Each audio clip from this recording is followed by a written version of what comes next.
Aapelaan ng Kamara ang desisyon ng Korte Suprema na unconstitutional ang impeachment case laban kay Vice President Sara Duterte.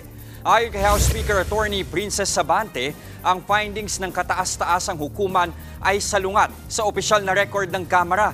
Paliwanag pa ni Abante, sinunod lang nila ang saligang batas at ng mga naunang pasya ng Korte Suprema. Kinumpirma na rin ni House Speaker Martin Romualdez na maghahain sila ng motion for reconsideration. Ayon sa SC, nalabag ang one-year rule o yung alituntuning bawal magsampa ng mahigit isang impeachment case laban sa parehong opisyal sa loob ng isang taon. Mga kapatid, Jess De Los Santos po ang inyong kasangga sa paghahatid ng balita para sa may alam at may pakialam.